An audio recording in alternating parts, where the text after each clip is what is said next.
Hi there, this is Jen from modernmedicinelady.com and the Empathic Woman System, and today I'm going to share the basic recipe for EFT.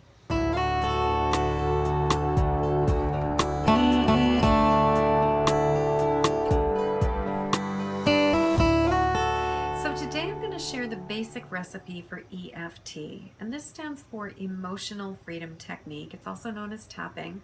It was originated by a man named Gary Craig, and if you're interested in learning more about him and his philosophy, you can check out his website, www.emofree.com.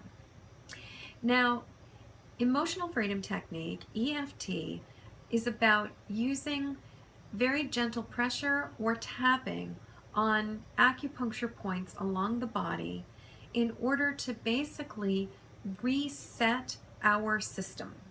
And it can reset our energy system, it can reset our emotions, it can reset our whole neurological system, it can reset our experience of pain and sensations in our bodies, it can reset our mental system, pretty much any aspect of what is going on where we may be feeling some distress.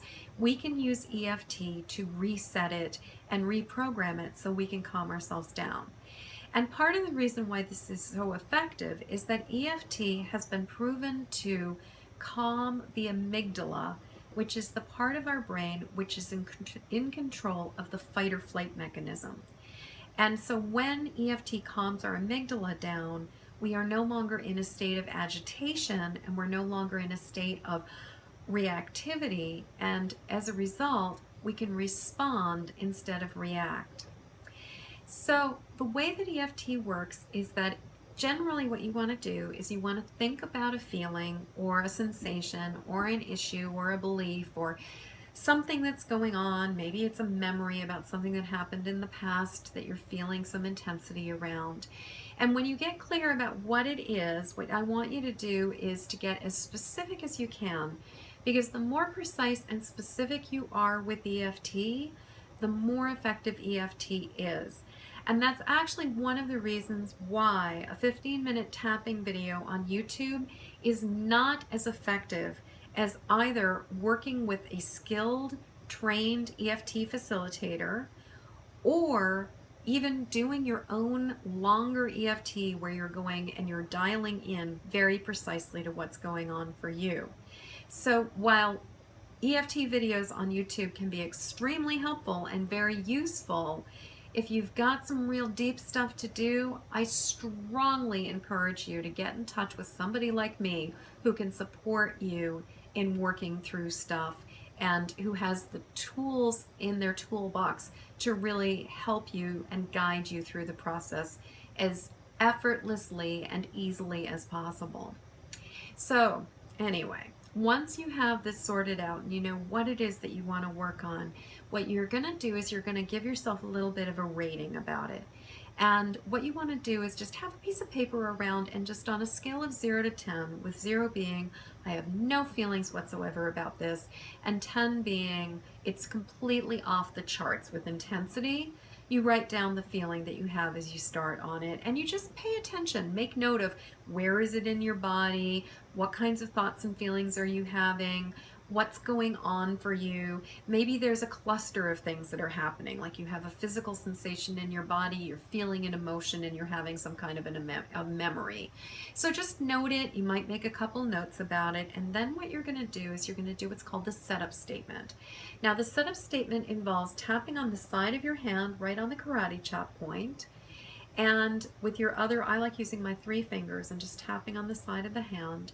And what you would do is use a setup where you would say, even though I'm experiencing, I'm recognizing, I'm feeling, blah, blah, blah. So you'd be discussing or acknowledging the issue. And then what you do is make a turnaround statement. Now the classic turnaround is, I deeply and completely love and accept myself. But it could be something like, I choose to relax about this anyway. I'm acknowledging that I'm feeling this way. I'm okay anyway. I can love myself anyway. Whatever feels right to you. It's really important that you can say something where you feel comfortable with it and it's working for you. So you're going to do this setup statement 3 times. Even though I'm feeling this, I love myself anyway. Even though this is going on, I deeply and completely love and accept myself. Even though this is what's happening, I deeply and completely love and accept myself. And then the next point we're going to is the top of the head. Now, some people start at the eyebrow points. I just personally like starting at the top of the head.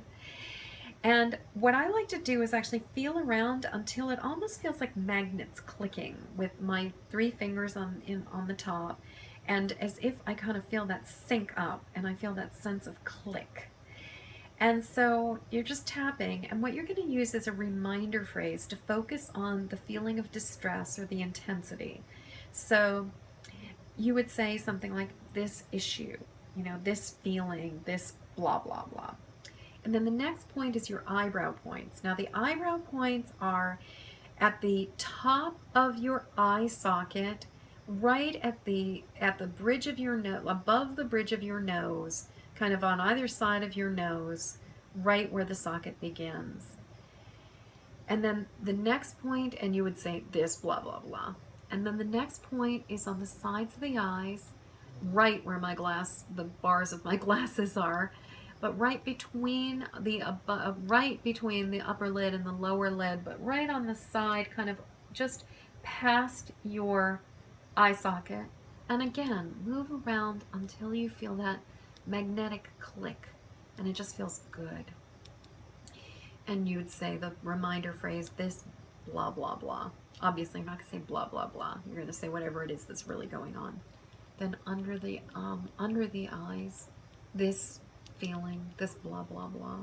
And again, this is right on the eye socket, or just below the eye socket, kind of right at the point where the sinuses meet, and right at the top of your cheek, right underneath your eye, your irises and your pupils. And again, you can move around until you feel the right place. And then the nose, underneath the nose, between the nose and the lip on the Cupid's bow, I like to stretch it out a little bit and just say this blah, blah, blah, whatever feeling. And then between the lip and the chin in this groove, and I usually use just 2 fingers for this one, this blah, blah, blah, this feeling.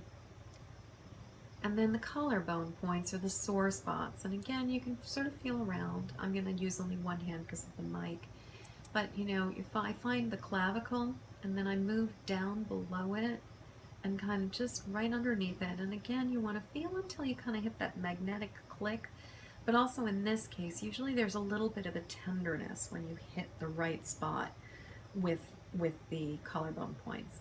And so you would again use your reminder phrase, this blah, blah, blah, this feeling.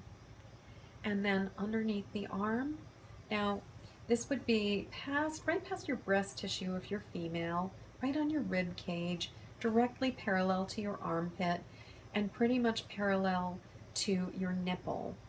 But past it would be, if you're a female, it's just past where your underwire would be if you were wearing an underwire bra. And again, you would say this blah, blah, blah, this feeling. And then come back around to the top of the head. This blah, blah, blah, this feeling. And then I like to take a deep breath after this first finished round. And just notice how I'm feeling and see if there's been a shift in my energy and a shift in the sensation. Now, if I've noticed a substantial shift and maybe I've had a realization about something, what I can do is then come around to a next round and do another round of tapping that sort of addresses what I've discovered. So even though I just discovered that this feeling was about blah, blah, blah, or I just realized that blah, blah, blah, or I just remembered the time when blah, blah, blah, I deeply and completely love and accept myself. Or if in the case where you're still holding on to the sensation, you would rate the number again and see if it's gone down. And you could basically acknowledge this remaining sensation. So this remaining 6, this remaining feeling of blah, blah, blah. And again, we'd go through the points. This remaining feeling, this remaining feeling, this remaining feeling, this remaining feeling, etc., etc. And so again, you would come back around to the top of the head, assess it, see how it's doing. And then once you've reached a point where you're feeling like you've released the emotional charge and things have really calmed down and you're feeling more settled and grounded, that's when you can introduce a really positive turnaround and really effectively introduce an affirmation that will really anchor well. Now, what's very important about this is that you use something that is really believable and really agreeable for you. So I find that using words like I choose to feel surprisingly calm about this, or I choose to be, or I recognize that I'm safe anyway, but that you use something that will allow you to really buy into the affirmation and then work with it. So, you could even just use the classic, I deeply and completely love and accept myself. I deeply and completely love and accept myself. I deeply and completely love and accept myself. I deeply and completely love and accept myself. Or I recognize I'm safe and I love myself anyway. I choose to accept these feelings and I love myself anyway. It's okay and I'm okay and I can love myself anyway. I choose to relax and love myself anyway. It's okay for me to be calm. I can and love myself anyway. And then taking in a deep breath and just really holding it and noticing it. And at this point, you would just assess how you're feeling, where your numbers are at, write down the new number. And as long as you've gotten down to a 2 or less, you're probably good to go, and the whole thing is just going to keep on sort of rippling out and unwinding and unraveling as you keep going on. If you're over a 2, I would encourage you to continue to do a little bit more tapping and see if you can get even more specific or more precise about what might be going on. Because a lot of times, if you just kind of wiggle around a little bit with the feelings and what's happening, what you can do is you can figure out or access it. And a lot of times what will happen is you'll reach a point where you'll recognize what's going on, and then suddenly there's almost like this release where you can just feel your whole system and your nervous system just relinquishing it and letting it go. And at that point in time, just continuing with one more round for just really anchoring in that calmness can be just fantastic. So I hope you found this video helpful. If you have any questions, please don't hesitate to ask. And until next time, I wish you peace and ease.